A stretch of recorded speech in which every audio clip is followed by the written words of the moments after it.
2024 সালের জুলাই বিপ্লবের সময় সংগঠিত যে মানবতা বিরোধী অপরাধ, সেই অপরাধের অভিযোগে তদন্তপূর্বক আন্তর্জাতিক অপরাধ ট্রাইব্যুনালের তদন্ত সংস্থা সেই অপরাধের প্রধান যিনি ছিলেন মাস্টার মাইন্ড শেখ হাসিনা সহ 3 জনের বিরুদ্ধে আজকে একটি অভিযোগপত্র আন্তর্জাতিক অপরাধ ট্রাইব্যুনালের চিফ প্রসিকিউটর বরাবরে আইন অনুযায়ী দাখিল করেছেন।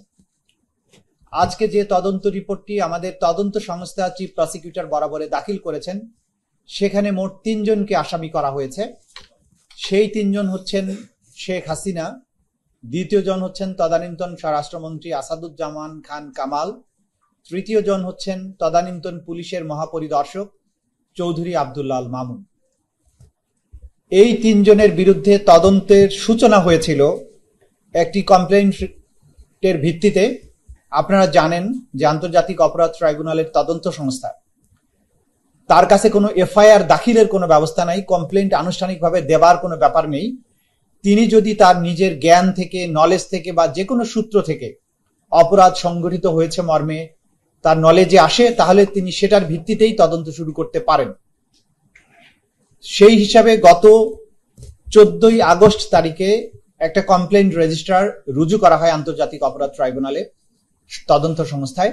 তার ভিত্তিতে 14/10/2024 তারিখে, অর্থাৎ তার 2 মাস পরে তদন্তকারী কর্মকর্তা নতুনভাবে নিয়োগপ্রাপ্ত হবার পরে তিনি তদন্ত শুরু করেন এবং তদন্ত শুরু করার 6 মাস 28 দিনের মধ্যে তিনি এই জুলাই গণ অভ্যুত্থান চলাকালীন সময়ে দেশব্যাপী সংগঠিত যে মানবতা বিরোধী অপরাধ, হত্যাকাণ্ড, গুলি করে আহত করা, লাশ পুড়িয়ে দেওয়ার মতো যে সমস্ত অমানবিক কর্মকাণ্ড হয়েছিল, সমস্ত বিষয়গুলো তদন্ত করে তদন্তের প্রধান মাস্টার মাইন্ড এবং হুকুমদাতা হিসাবে, সুপিরিয়র কমান্ডার হিসাবে শেখ হাসিনার বিরুদ্ধে তদন্ত রিপোর্ট দাখিল করেছেন এবং তার সাথে তদানীন্তন স্বরাষ্ট্রমন্ত্রী আসাদুজ্জামান খান কামাল এবং আইজিপি চৌধুরী আব্দুল্লাহ আল মামুনের বিরুদ্ধে রিপোর্ট দাখিল করেছেন।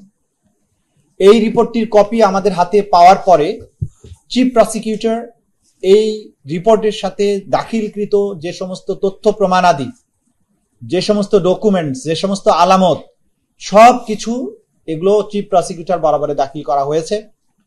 চিফ প্রসিকিউটর আইন অনুযায়ী এই সমস্ত রিপোর্ট, তথ্য প্রমাণাদি, আলামত সবকিছু বিশ্লেষণ করার পরে তিনি যদি মনে করেন যথেষ্ট প্রমাণাদি পাওয়া গিয়েছে, তাহলে তিনি সেগুলোর ভিত্তিতে আনুষ্ঠানিক অভিযোগ অর্থাৎ ফর্মাল চার্জ আন্তর্জাতিক অপরাধ ট্রাইব্যুনাল বরাবরে বিচারের জন্য দাখিল করবেন। ফর্মাল চার্জ দাখিলের পরেই বিচারের আনুষ্ঠানিক প্রক্রিয়া শুরু হয়ে যাবে আন্তর্জাতিক অপরাধ ট্রাইব্যুনালে। আমাদের যে তদন্ত রিপোর্টটি আজকে পেয়েছি, সেটাতে আমরা প্রাথমিক যে দেখেছি যা কিছু, পরিপূর্ণভাবে গো থ্রু করার জন্য, দেখার জন্য আমাদের সময়ের প্রয়োজন হবে। সেটা দেখেই আমরা পর্যালোচনা পূর্বক ফর্মাল চার্জ বা আনুষ্ঠানিক অভিযোগ দাখিলের ব্যাপারে কাজ করব।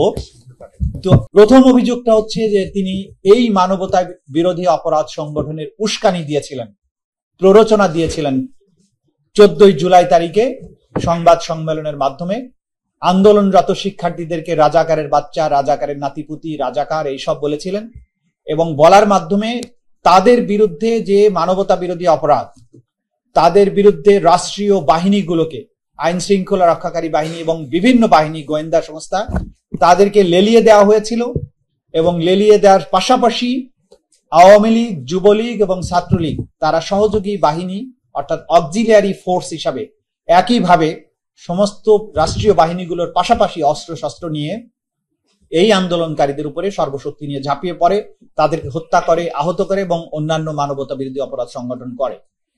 এই উস্কানির দায়ে এই শেখ হাসিনার বিরুদ্ধে প্ররোচনা বা অ্যাবেটমেন্ট, উস্কানি বা ইনসাইটমেন্ট, কমপ্লিসিটি অর্থাৎ সম্পৃক্ততা, ফ্যাসিলিটেশন এবং কনস্পিরেসি এবং ফেইলিউর টু প্রিভেন্ট, এই সমস্ত কয়েকটা অভিযোগে তার বিরুদ্ধে তদন্ত রিপোর্ট দাখিল করেছেন।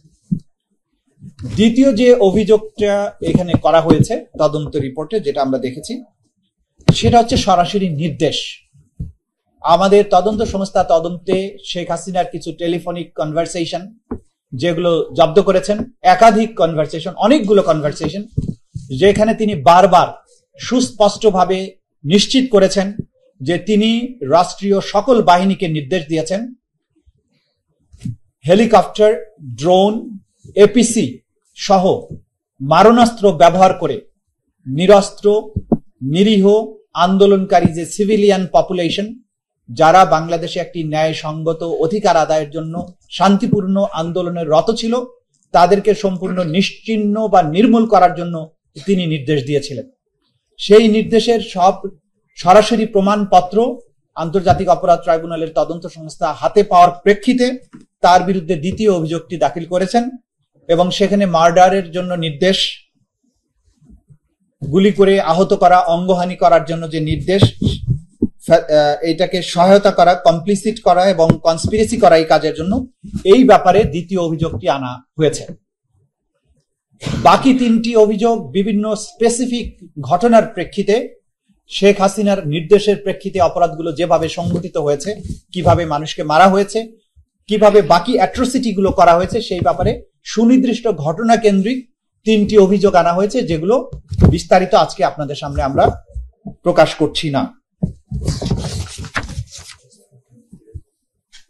এই তদন্ত রিপোর্ট প্রাপ্তির মাধ্যমে জাতির যে বিচারের ব্যাপারে যে জাতির কোয়েস্ট, এই জাতির যে আকাঙ্ক্ষা, যে জুলাই আগস্টে শান্তিপূর্ণ প্রতিবাদ বিক্ষোভ চলাকালে বাংলাদেশে এই রিপোর্ট অনুযায়ী যেটা আমরা তথ্য পেয়েছি, প্রায় ১৫০০ লোককে হত্যা করা হয়েছিল।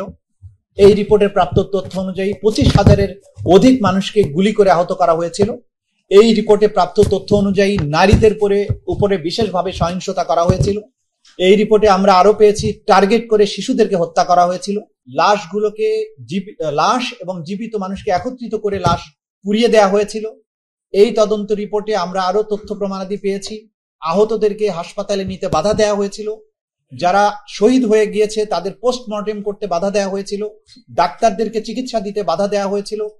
হাসপাতালে প্রধান আসামি শেখ হাসিনা নিজে গিয়ে সেখানে চিকিৎসকদের বলেছিলেন যে এই সমস্ত ভর্তি রোগীদের যেন কোনো চিকিৎসা দেয়া না হয়, এবং অনেক রোগী যন্ত্রণা সহ্য করতে না পেরে যখন হসপিটাল পরিত্যাগ করতে চেয়েছিলেন, তাদেরকে হসপিটাল থেকে পালিয়ে যাওয়ার বা কোনোভাবে চলে যাওয়ার সুযোগ দেওয়া হয়নি, যাতে করে তাদের ক্ষতস্থানগুলো পচে যায়, গ্যাংগ্রিন হয়, কেটে ফেলতে হয়, সেরকম ব্যবস্থা করার জন্য নির্দেশ দিয়েছিলেন। এরকম সরাসরি তথ্য প্রমাণাদিও আমাদের তদন্ত সংস্থা পেয়েছে, যেটা আমাদের কাছে দাখিল করেছে। এর বাইরে তদন্ত সংস্থা যেটা প্রমাণ পেয়েছে, আন্দোলনকারীদের উপরে অপরাধের দায় চাপানোর জন্য বিভিন্ন সরকারি স্থাপনায় নিজেদের লোকদেরকে আগুন লাগিয়ে দিয়ে সেটার দায় চাপানোর ব্যাপারে নির্দেশনা দেয়া হচ্ছিল, যে ব্যাপারে সরাসরি প্রধান আসামি শেখ হাসিনার যে বক্তব্য, যে টেলিফোনিক নির্দেশ, সেগুলো সরাসরি আমাদের তদন্ত সংস্থা হস্তগত হয়েছে। সেগুলো তারা প্রমাণের জন্য এখানে আমাদের কাছে দাখিল করেছে। এর বাইরে আমরা এই যে ২৫,০০০-এর অধিক মানুষ যারা আহত হয়েছেন, তাদের অনেকের মেডিকেল বা ইনজুরি সার্টিফিকেট, যাদের মৃত্যু হয়েছে, যারা শহীদ হয়েছেন, তাদের ডেথ সার্টিফিকেট, হাসপাতালগুলোতে যে সমস্ত ডাক্তারেরা তাদের চিকিৎসা দিয়েছেন, যারা তাদেরকে অ্যাটেন্ড করেছেন, তারা সরাসরি সাক্ষী হিসাবে আসবেন। যারা এখানে সরাসরি ভিকটিম হয়েছেন, আহত হয়েছেন, তারা সাক্ষী হিসাবে তাদের নাম দেওয়া হয়েছে। শহীদ পরিবারগুলো যারা তাদের সন্তান বা প্রিয়জনের লাশ নিজেরা গ্রহণ করেছেন, দাপন করেছেন, তারা এখানে সাক্ষী হিসাবে আসবেন। আলামত হিসাবে বিভিন্ন কল রেকর্ড, অসংখ্য ভিডিও ফুটেজ,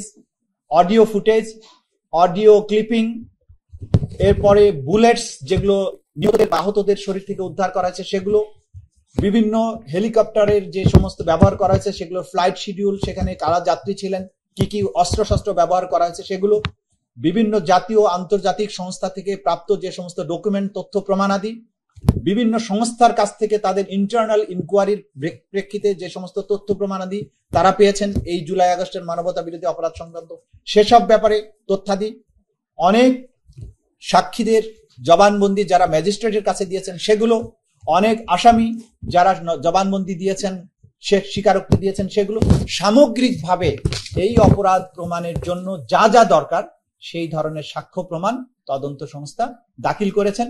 আমরা আশা করছি স্বল্প সময়ের মধ্যেই আমাদের আন্তর্জাতিক মান বজায় রেখে এবং বিচারে যাতে কোনো ত্রুটি না থাকে সেই বিষয়গুলোকে সামনে রেখে এই বিষয়গুলো বিশ্লেষণ পূর্বক আমরা ফর্মাল চার্জ তৈরি করে আদালতে দাখিল করব এবং তারপরেই আনুষ্ঠানিক বিচার শুরু হবে।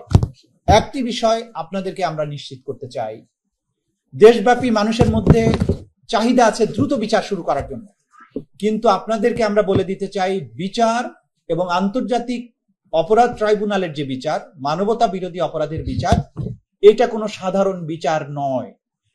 রাজপথের চাপের প্রেক্ষিতে কোনো বিচার করা সম্ভব হবে না, এবং সেটা কিন্তু করতে গেলে বিচার সঠিকভাবে কখনোই করা সম্ভব হবে না। এটা একটা প্রফেশনাল জায়গা, এখানে আইনের এবং ইনভেস্টিগেশনের অনেক খুঁটিনাটি এত জটিল বিষয় আছে, আপনি চাপ দিলে এটা কখনো করা যাবে না। সুতরাং আমাদের ব্যাপারে আমরা জাতির সন্তানদেরকে আহ্বান জানাবো যে যাদের উপরে আমাদের দায়িত্ব আপনারা অর্পণ করেছেন, আমাদের উপরে আস্থা রাখুন, সঠিক বিচারটা যাতে হয়। তাড়াহুড়া করতে গিয়ে যদি মামলাটা ফেল করে তাহলে আমাদের এই জাতির আকাঙ্ক্ষা কখনো পূরণ হবে না এবং সেটা ন্যায় বিচার করা হবে না। সে কারণে যতটুকু সময় প্রয়োজন ততটুকু সময় এই ট্রাইব্যুনালকে, এই প্রসিকিউশনকে, তদন্ত সংস্থাকে আপনারা অ্যালাউ করবেন। শেখ হাসিনার বিরুদ্ধে কমান্ড রেসপন্সিবিলিটির দায়ে তদন্ত রিপোর্ট আমরা পেয়েছি, কিন্তু সারা দেশব্যাপী যে অজস্র হত্যাকাণ্ড হয়েছে, অঞ্চল ভিত্তিক যে হত্যাকাণ্ডগুলো হয়েছে, সেগুলোর নিখুঁত তদন্ত অব্যাহত আছে এবং এটা থাকবে, এবং সেখান থেকে আমরা নিখুঁতভাবে রিয়েল পারপিট্রেটরদেরকে আইডেন্টিফাই করে তাদেরকেও বিচারের মুখোমুখি করার কাজটি আমরা সম্পন্ন করতে চাই। সে ব্যাপারে আমাদের তদন্ত সংস্থা দৃঢ় প্রতিজ্ঞ আছে, তারা প্রতিনিয়ত সেই কাজগুলো করতে থাকবেন। কিন্তু সুপিরিয়র রেসপন্সিবিলিটির দায়ে শেখ হাসিনা সহ এই তিনজনের বিচার, এই প্রক্রিয়াটা এখন থেকেই শুরু হয়ে যাবে।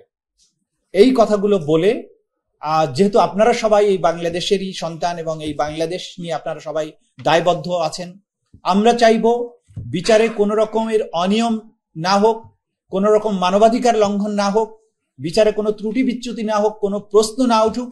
বিচারটি সঠিক এবং আইনসঙ্গত উপায়ে এমন ভাবে হোক যাতে করে আসামি পক্ষ কিংবা বাদী পক্ষ কেউই বলতে না পারে যে এই বিচারটা সঠিক হয়নি।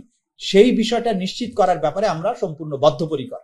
এই ব্যাপারে আমরা আপনাদের প্রতি আমাদের আস্থা, এই আমাদের অঙ্গীকার, সেটি আপনাদেরকে জানিয়ে রাখছি। আপনাদেরকে একটা জিনিস আমি বলে দেই, তদন্ত রিপোর্ট আমাদের আইন অনুযায়ী এটা সম্পূর্ণ ক্লাসিফাইড ডকুমেন্ট। এই তদন্ত রিপোর্টের কোনো বিষয়বস্তু আমরা আদালতেও আমরা আসামি পক্ষকেও দিব না, আমরা কোথাও এটা দিতে বাধ্য নই, এটা দিতে পারবো না। সুতরাং কার বিরুদ্ধে ইনভলভমেন্ট কিভাবে কতটুকু আছে সেই বিষয়টি, এটা কেবলমাত্র ফর্মাল চার্জের মাধ্যমে যখন আদালতে দাখিল করব সেখানেই বলা হবে। এটা মিডিয়ার সামনে বলার বিষয় না, বলা যাবে না। সাক্ষীর সংখ্যা, সাক্ষীদের নাম, পরিচয়, এগুলো সম্পূর্ণ ক্লাসিফাইড বিষয়। তাদের নিরাপত্তার স্বার্থে, ন্যায় বিচারের স্বার্থে এটা প্রকাশযোগ্য নয়। সংখ্যাটাও প্রকাশযোগ্য নয়। না, এই মামলাতে আমরা এটা করতে পারছি না, কারণ আমরা সাক্ষীদের সংখ্যা এবং সাক্ষীদের বিবরণ যদি প্রকাশ করি তাহলে মারাত্মকভাবে সাক্ষীর সুরক্ষা এবং নিরাপত্তা প্রশ্নটি বিঘ্নিত হবে। সে কারণে আমরা এই বিষয়টি, সাক্ষীদের ব্যাপারটি উন্মুক্ত করতে চাই না। হ্যাঁ, বাকি দুজনকে সুপিরিয়র কমান্ড রেসপন্সিবিলিটির পাশাপাশি তাদের সম্পৃক্ততা, তাদের আরো অন্যান্য যে সমস্ত অভিযোগ আছে সেগুলো তাদের বিরুদ্ধে আসা আছে। যেহেতু আন্দোলনকারীদের পক্ষ থেকে প্রশ্নটা করা হয়েছে, আমি জবাবটা দিতে চাই। ইতিমধ্যে আমি বলেছি যে তদন্ত রিপোর্ট দাখিলের পরের প্রক্রিয়াটা হচ্ছে চিফ প্রসিকিউটর এই তদন্ত রিপোর্ট এবং তদন্ত রিপোর্টের সাথে সম্পৃক্ত যে সমস্ত দাখিলকৃত দলিলাদি, সাক্ষ্য প্রমাণাদি আছে, এগুলো বিশ্লেষণ করে তিনি ফর্মাল চার্জ তৈরি করবেন, অর্থাৎ আনুষ্ঠানিক অভিযোগ তৈরি করে সেটি আদালতের কাছে দাখিল করবেন। আদালতে ফর্মাল চার্জ দাখিল করা হলে তখন থেকে আনুষ্ঠানিক বিচারের যাত্রাটা শুরু হবে, এবং এই যাত্রাটা ফর্মাল চার্জ দাখিলের পরপরই শুরু হবে। রায় পেতে কতদিন সময় লাগবে এইটা বলার ক্ষমতা চিফ প্রসিকিউটরের নেই, কারোরই নেই। কারণ এটি নির্ধারণ করবেন আদালত, এটি নির্ধারণ করবে পরিস্থিতি, কতজন সাক্ষী আদালতে সাক্ষী দেবেন, কতটুকু সাক্ষী নেয়ার প্রয়োজন হবে, মামলা প্রমাণের জন্য যত দূর যেতে হবে ততদিন সময় প্রসিকিউশনকে দিতে হবে। সুনির্দিষ্ট তারিখ দিয়ে কখনোই বিচার কার্য পরিচালনা করা যায় না, এটা উচিত নয়, এটা বিতর্কের তৈরি করবে, এটা সমালোচনার বিষয় হবে। সুতরাং তদন্ত রিপোর্ট দাখিল হয়েছে, এখন আমরা দ্রুততম সময়ের মধ্যে ফর্মাল চার্জ দাখিল করব এবং ফর্মাল চার্জ দাখিলের মাধ্যমে আনুষ্ঠানিক বিচারের যাত্রা শুরু হবে। সেটা সমাপ্তি কতদিনে হবে সেটা আদালত নির্ধারণ করবেন, এটা আমাদের এখতিয়ারের বাইরে। প্রথম কথা হচ্ছে যে সংশোধনী গত রাত্রে আইনে এসেছে, এটা আমরা দেখেছি। সেখানে রাজনৈতিক দল অথবা সংগঠন হিসেবে তারা যদি অপরাধের সাথে সম্পৃক্ত হয় তাদেরকে বিচারের আওতায় আনা যাবে বলা হয়েছে, এবং বিচারে তাদের বিরুদ্ধে কি কি শাস্তি প্রয়োগ করা যাবে সেই বিষয়টিও এখানে আনা হয়েছে। গত রাত্রে মাত্র এই আইনটা প্রণয়ন করা হয়েছে।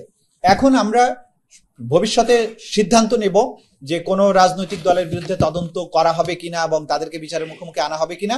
এটা আমরা প্রাপ্ত তথ্য অনুযায়ী, যেটা আপনারা জানেন যে আমাদের কোনো এফআইআর প্রয়োজন হয় না, আমাদের তদন্ত সংস্থার কাছে যদি মনে হয় হ্যাঁ এই দলটি রাজনৈতিকভাবে মানবতা বিরোধী অপরাধের সাথে সম্পৃক্ত হয়েছে, তাদের বিরুদ্ধে তদন্ত করা দরকার, তাহলে আইন অনুযায়ী তদন্ত প্রক্রিয়া শুরু হবে এবং যা যা আইনের ব্যবস্থা আছে সেগুলো চলমান হবে। মাত্র আইনটা হয়েছে, এখনই এই বিষয়ে মন্তব্য করার সময় আসেনি। দ্বিতীয় প্রশ্নটি ছিল কি বলছিলেন? দ্বিতীয় ট্রাইব্যুনাল গঠন হয়েছে, তারা আজকেই এসে যোগদান করবেন। দ্বিতীয় ট্রাইব্যুনাল গঠনের মধ্য দিয়ে আমাদের এখানে যে সমস্ত মামলা বিদ্যমান এখন আছে সেটার মধ্য থেকে কিছু মামলাকে যদি আমরা দ্বিতীয় ট্রাইব্যুনালে নিয়ে আসতে চাই তাহলে প্রজ্ঞাপনের প্রশ্ন থাকবে। সিদ্ধান্ত নিয়ে সেই প্রজ্ঞাপনের মাধ্যমে কিছু মামলা যে এই ট্রাইব্যুনালে বিচারাধীন মামলার কিছু অংশ সেখানে ট্রান্সফার করা যাবে। এটা হচ্ছে একটা প্রক্রিয়া। দ্বিতীয় প্রক্রিয়াটা হচ্ছে নতুন করে যে সমস্ত পিটিশন আমরা এখন ফাইল করব, কেসগুলো ফাইল করব, মিসেলিনিয়াস কেসগুলো ফাইল করব, সেগুলো চিফ প্রসিকিউটরের সিদ্ধান্ত অনুযায়ী চিফ প্রসিকিউটর যদি দ্বিতীয় ট্রাইব্যুনালে যে সমস্ত মামলা ফাইল করবেন সেগুলো শুনানি দ্বিতীয় ট্রাইব্যুনালের হবে। যেগুলো শুনানি প্রথম ট্রাইব্যুনালে করতে চাইবেন ওখানে পিটিশন দিবেন, সেটা সেখানে হবে। সুতরাং কোন মামলাটি কোন ট্রাইব্যুনালে যাবে নতুনগুলো, এটা মূলত প্রসিকিউশন ডিসাইড করে সেই কোর্টে যাবেন। আর পুরাতন মামলাগুলোর মধ্য থেকে কোনগুলো এখানে আসবে এটা একটা প্রজ্ঞাপনের মাধ্যমে সিদ্ধান্ত নিয়ে এখানে শিফট হবে অথবা হবে না। না না, গণহত্যার কোনো চার্জ নেই, কারণ গণহত্যার যে আন্তর্জাতিকভাবে স্বীকৃত যে সংজ্ঞা আছে সেই সংজ্ঞার মধ্যে বাংলাদেশে যেগুলো অপরাধ হয়েছে সেগুলো ক্রাইমস এগেইনস্ট হিউম্যানিটি, মানবতা বিরোধী অপরাধ, এটা গণহত্যার অপরাধ নয় বলে আমরা মনে করছি। সুনির্দিষ্টভাবে বলা মুশকিল, আমরা 2 থেকে ম্যাক্সিমাম 3 সপ্তাহের মধ্যে আশা করছি। এইটার জবাব ইন্টারপোল অথরিটি ভালো দিতে পারবেন। আমাদের দিক থেকে তথ্য দিয়ে তাদেরকে রিকোয়েস্ট করাটাই আমাদের কাজ। ইন্টারপোল তাদের কিছু স্ট্র্যাটেজি ফলো করে বলে আমরা জানতে পেরেছি। যখন কোনো রাজনৈতিক সরকার উৎখাত হয়ে যায় তাদের বিরুদ্ধে মানবতা বিরোধী অপরাধের তথ্য অনুযায়ী তাদের বিরুদ্ধে রেড ওয়ারেন্ট জারির কথা বললেও তারা এগুলো সময় নেয়। ট্র্যাডিশনালি তারা সময় নেয়, এটা তাদের সমস্যা। আইন অনুযায়ী তারা এটা করতে বাধ্য, কিন্তু তারা কেন করছে না সেটার জবাব এটা ইন্টারপোলই দিতে পারবে, আমরা জানি না। কারণ আমরা অপরাধের সুস্পষ্ট তথ্য প্রমাণাদি সহ আদালতের আদেশ সহ তাদের কাছে পাঠিয়েছি এবং যে অপরাধের দায়ে শেখ হাসিনার বিরুদ্ধে আমরা রেড ওয়ারেন্ট চেয়েছি সেই একই রকম অপরাধের দায়ে আমরা কিন্তু অন্যদের ব্যাপারেও চেয়েছি। কারো ব্যাপারে দিয়েছে, কারো ব্যাপারে দেয়নি। হয়তো তারা কিন্তু বলেনি যে আমরা দেব না, তারা বলছে আমরা এটা পরীক্ষা নিরীক্ষা করে দেখছি। এখন সেটা কতদিন লাগবে সেটা ডিপ্লোম্যাটিক ভাষা, সেটা ইন্টারপোল ভালো বলতে পারবে। প্রচুর পরিমাণে ডিজিটাল এভিডেন্স কালেক্টেড হয়েছে। ডিজিটাল এভিডেন্সের মধ্যে আপনারা সবাই যেটা বুঝতে পারছেন যে হত্যাকাণ্ডগুলো হয়েছে অধিকাংশই এটা ভিডিও ধারণ করা হয়েছে বিভিন্ন জায়গায়, বিভিন্ন অ্যাঙ্গেল থেকে বিভিন্ন মানুষের কাছে আমরা যে অজস্র ভিডিও ফুটেজ পেয়েছি, এটা হচ্ছে অপরাধের একটা জাজল্যমান প্রমাণ।